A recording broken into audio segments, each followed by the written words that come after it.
Alright, so Adam, favourite Dark Knight Joker moment? I think it's when he makes the pencil disappear. That's so good. Bam! So fucking cool. I love magic. There's an oft-repeated fact out there online that posits during the filming of The Dark Knight, actor Heath Ledger was forced to improvise when a malfunctioning pyrotechnic prevented an explosion from happening on cue during the film's iconic exploding hospital scene. I'm not doing that bit again. Why was that such a struggle? I don't know. I'm sorry, guys. I try my best, but sometimes fucking words just don't work for me. I talk for a living and this is hard. As it turns out, that action wasn't improvised, but a deliberate, rehearsed piece of acting. As it turns out, that... You're laughing now and you're putting me off. As it turns out, that reaction wasn't improvised, but a deliberate, rehearsed piece of acting to keep Heath Ledger safe. Right, God damn it, right. That was an adventure that I'm glad we all got to share together. And I apologise to the audience for the cobbled together feel of that introduction. I'm just not on my game today. I genuinely just looked to see if I was recording. I had a moment that I thought, was I recording? Have we done that yet during a recording session where we forgot to hit record? Not with me.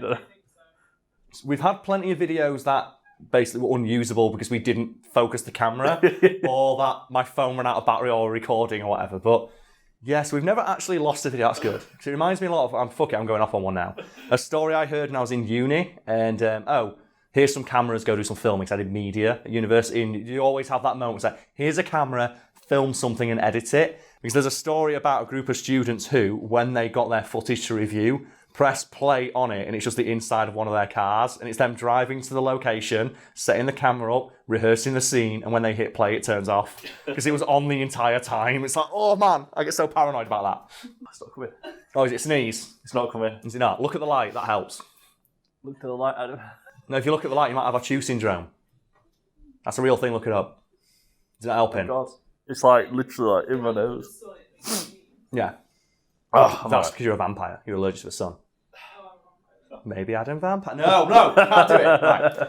Should we just recap everything then, just for shits and giggles? Yeah, everyone knows what we're talking about. If you're watching this video, you have seen The Dark Knight, because everybody has seen The Dark Knight. But so we're all on the same page. The scene we're talking about occurs about halfway through the movie. Yeah. And it's where Heath Ledger is walking out of a hospital dressed like a sexy nurse clown. Sexy? You're saying Heath Ledger is not a sexy clown nurse in that scene? I wouldn't. Oh, okay, fair enough. Fair enough, but I just like that costume because that's what I went out as on Halloween one year. So I think there was that year where everyone went out as Heath Ledger Joker, didn't there? Yeah. Everybody did it. And no, I'm going to be the smart guy who goes out as Nurse Joker. Yeah. So I got all the full Joker makeup on and then put a nurse's outfit on. But the problem was, obviously it's a Halloween costume, it was a slutty nurse's outfit. So you come up to like here on me. I wish I was there. Oh, I wish you would have been because I got beaten up on my way home. Because people saw me wearing it and beat me up. I was like, okay then. Did you not know that? No. Oh yeah, I got beaten up. Oh no. Sheffield's a great city. It's the only time it's ever happened, so it's funny now. When was this? Was this like... Oh, this is like first year uni. This is when I was really skinny. I'd like to think they wouldn't try it now, but they probably would. I was like, oh my God, it's Heath Ledger as a nurse. Beat him! Just chase you down the road. Just beat this man. Well, yeah, I went out dressed like that. It was a good laugh. But to bring it back to The Dark Knight, as Heath Ledger is walking out of the hospital, power strutting his way towards the camera, the hospital he's leaving just starts to explode. However, as Heath Ledger gets closer to the camera, there appears to be a mistake, which his character notices as he looks at the detonator and hits it a few times. And after a few agonising seconds of awkward as fuck silence, the explosion continues, the Joker notices it, acts surprised, jumps on a bus, leaves the area. So Adam, I'm going to assume that as a person who has been on the internet, you have at one point or another encountered the true story about how that scene came to be and why that reaction is in the film. Yeah, I've read that it was a malfunction, the pyro didn't go off. So Heath was just in front of the camera, just what do I do? So he improvised the scene. Yeah, he improvised the confusion of the whole hitting the detonator thing of what's going on here. Yeah. Because obviously you can only do one take of an entire building exploding, and you'll find some version of that story repeated in dozens, if not hundreds of places online. Presumably on this very website. There might even be videos below this one in the suggestion box touting that story as fact, which is why it brings me great pleasure to tell you all that it's complete bullshit. So there was no improvisation then? No, that reaction is 100% rehearsed. There was no improvisation whatsoever, which becomes readily apparent when you consider like what that scene involved. It's a one shot of Heath Ledger leaving an exploding hospital, and you might be thinking here, Karl, well, it's an exploding hospital, that's CGI, clearly. No, it's not. It was a real building that really exploded. And the story goes that Christopher Nolan just tracked down a building that was set to be demolished and then asked if he could do it for them. His condition for doing so being that he got to film the aftermath. And while there is like some CGI in that scene, like to make the explosions seem like, more spectacular, it really was a building that was rigged to explode that Heath Ledger genuinely walked out of. And as you might imagine, that is very, very unsafe because they wanted to do the whole thing in one shot because, why wouldn't you want to do it in one shot? It looked baller as fuck. The problem was, we need to have a gap between when the explosion starts and when it finishes, the main explosion at the end, because otherwise Heath Ledger's going to get fucking, caught in a giant inferno. And the solution came in the form of a purposeful delay that Heath Ledger, in character as the Joker, was going to react to. So Heath Ledger knew during the filming of that scene, when he heard the explosion stop, he had about 5 seconds before the entire building just detonated. God, imagine if they got something wrong on that take. Exactly. There's no going back, that's it. No, you can't find another building to blow up. So that's the same film where they flipped a truck. Yeah. Do you know this, people thinking, what do you mean they flipped a truck? They suplexed a truck with wires in that film. The bit where the wires stop the truck and it just goes, boom, that was real. That was a real, truck that they rigged to just go, bang. I don't know what to say. There's no, humorous, jab I can make. That's fucking awesome. That's so cool. Just commitment to the cause, isn't it? It is, yeah. Practical effects always look cooler. And you'd look at that and think, oh, I wonder how they did that. I wonder how they did that with CGI. Is it like a model? Or is it sometimes they use miniatures to accomplish effects? I said, no. It's a real full-size truck. Obviously, I think they rigged explosions and there's a lot of shenanigans to make it do the full flip. But that's a real truck really doing a 180. It's crazy to think. And in the same vein, that hospital was a real building that was exploding. And Ledger rehearsed that scene dozens and dozens of times to make sure he was in the exact right position as the main body of the explosion happened. Yeah. Otherwise, he'd been fucking killed. And when you think about it like that, you realise that the idea of it being a genuine mistake that Ledger just stayed in character and improvised a reaction to, it's no, because if it was a genuine mistake and the explosion stopped, Ledger would have immediately dropped character and sprinted away from the location because it means that a giant explosion that was set to happen hasn't happened. It's like when a firework doesn't go off. Yeah. And you always get that one person who walks over and kicks it. It's what the fuck are you doing? It might explode and kill you. So what the hell are you doing? Have you not seen the adverts or the posters of people one eye? Yeah. Don't do that shit. It's that's what realistically would have happened if it was a genuine mistake.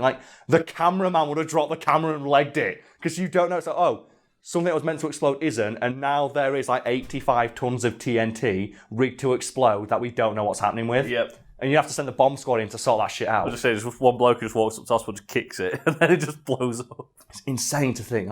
But I just love that. That is a fact I have seen just everywhere online. And when I think I was watching the director's commentary for the film, and you hear Christopher Nolan go, "It's real." That reaction's not improvised. Just Ledger's a good actor. I went, oh yeah, we probably should have realised that when he won the Oscar for it. Yeah, he got an Oscar for his acting. Maybe we should realise. Oh yeah. It wasn't improvised, he's just acting like he's improvising. Yeah. Which is weird to think, but also cool. So we've got some good stuff in that video, I think. The story about me getting beaten up, I'm sure some people out there are going to love that one. Yeah, that surprised me. I didn't expect that turn. Well, just I went out as a sexy, Heath Ledger clown nurse. I got beaten up. Yeah, you'd expect there to be a funny end to that story, and there wasn't. I got beaten up. What happened? I just got beaten up. Just some guy, drunk guys saw what I was wearing, and I was like, oh, fuck off. Obviously, that's the one time in my life that didn't work. They just squared up. I was like, oh no. It was all right though, because I was all bloodied and scratched up. And then a taxi driver came up and he gave me a lift. And no one ever he actually asked me for money when he got me to my house. I'm like, you fucking kidding me, mate? He was like, I'm only kidding. It's I thought, oh, what a night! A good Samaritan's going to help me get home. He put his hand out for money. Are you fucking kidding me? It's come on. Oh, I wish I was there to help you. Ah, it's fine. I'm over it now. It's a funny story to me, but I guess like the swerve of it. Oh, here's another one of those like classic Karl Smallwood funny stories. Like, I got beaten up. Just end of story. Is that one about when I got my 3DS because I got mugged? And it's like, that's a funny story. Like we've told on the channel before, but just sometimes just shit happens. You got to deal with it. I remember when going back like 12, 13 years, something like that. We went on a big family cruise, all those lot. And you got beaten up. No, we were in France, and they had like the table football thing. Yeah. So we were playing table football, and like we put a couple of euros on as is customary to like reserve the table for a couple more games. And then you got beaten up. I'm waiting. See, now I'm waiting for that just drop. There's no beating up, but there's a plot twist. Okay. So like, there's me who's like 13, and my cousin who's 11 and 9, and we're all playing. Yeah. And this small child who must have been 2 just walked up, grabbed the €2 off the side of the table, and just walked off. And like, what do? I can't just chase a 2-year-old who speaks French, just going, "Oi, give it back! Give me those euros." So I just stood there, went to my nan and granddad, like, "Nan, that child just robbed us." You got hustled by a 2-year-old. And yeah, we never saw the euros again. We just left. Oh man, that's so rough. That's the roughest one. That. Fuck France.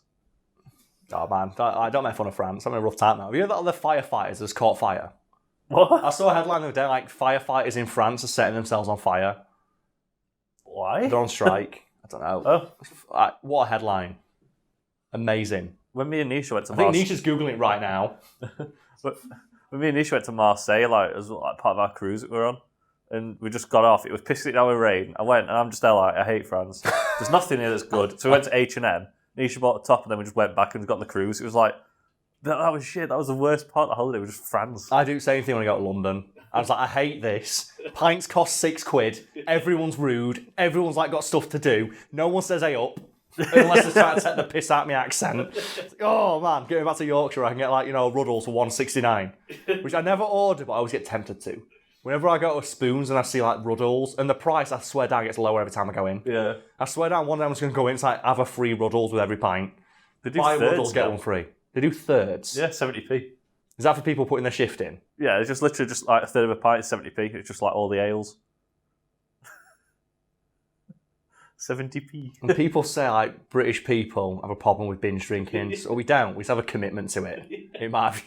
Imagine just walking scraping those 1p's out your wallet like, Oh, right, man, I need a third here. Is there any sight more depressing than a person in Wetherspoons at 3 in the afternoon coppering up for like half a pint? You're just looking, you've got mates, go fucking home.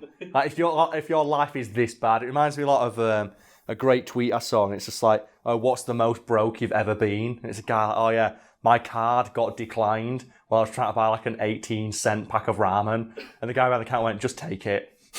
I think It's like, you're clearly having a way worse day than I am. the worst I've ever been was like when I first started my work at the job I had for nearly a decade. Okay. I spent it all on PS3 straight away, so I had no money. So I had to go to Costco to eat the free samples. Oh, That man. was like my dinner. the lowest point. You still had a PS3 though, so you're alright. You can still play like Killzone and shit, so it's not too bad. But I've not really had a moment like that because obviously when I got to university, I had a student loan. Yeah. But I did have a mate who didn't get his student loan, and this is a story about the other Adam on the channel who we talked about before, who's currently in China. So, like, good luck, mate, on that one. He's getting some lines ready for some coronavirus. He might have to fucking. I think he's not there at the moment, but he's got to go back, and I'm genuinely worried for him. So if you're watching this video, mate, send me a text and let me know you're doing all right. But he didn't get his student loan Right. at all. No student loan. And like he's like me, where he's like from a single parent household where he didn't have anyone to support him back home, so he had to support himself on £15 a week. Jesus. Because he would go back to Scunthorpe and he would go work 2 nights as like in a bar that he worked in there. We had to pay money to get the train backwards and forwards. He couldn't afford a rail pass because obviously he's got no money. Yeah. And he'd come back and have £15, and he would live on. I shit you not, he would buy, do you know those like 16p tins of peas? Yeah. He would buy an entire crate of them and then just the cheapest potato waffles that he could. And that's all he ate. And then he would spend like £5 on like a glass of like a small bottle of vodka. And that's all he had. And the reason I'm reminded of this story is because at the end of that year of uni, he's still not got his loan. I don't think he got it for 2 years. Yeah. At the end of that year, we had to print off our final dissertation for that year, but it cost like 8p a sheet to print off. Oh no. And he couldn't do it, and he had to copper up. He had to copper up his pen and then go and copper up to pay for his printing. And the guy behind the counter saw him and took it. He took the money off it. I'm like, oh, so fucking... The faceless bureaucracy of just like the university system saw this person coming in, like coppering up to pay to get their final grade for that year. Like all the money they have literally on them at the time. It's like, yeah, thanks. Here's your essay that person's going to look at for 5 minutes. And I still remember the story of when he got his loan.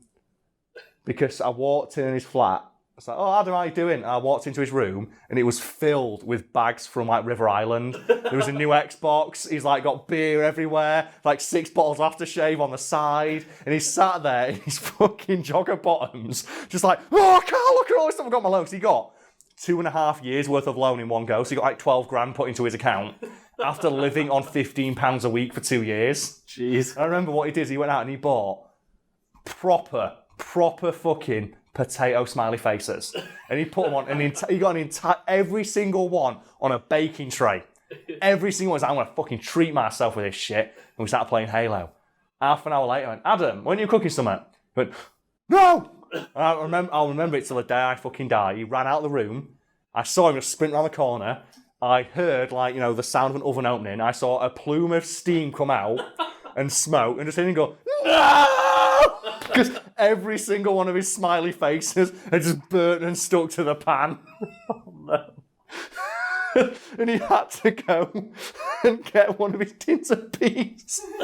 The first good meal he was going to have in 2 years, he burnt every single bit of it. And then had to go back to the peas. Oh, he's just so fucking harsh. And now he's going to get coronavirus. Oh, he better not. I'll be well pissed off if he does, man. That's so good. But just that thing I've just seen, I just heard the no! So you can just hear it's like, it's a man wounded by his smiley faces. And, oh, yeah.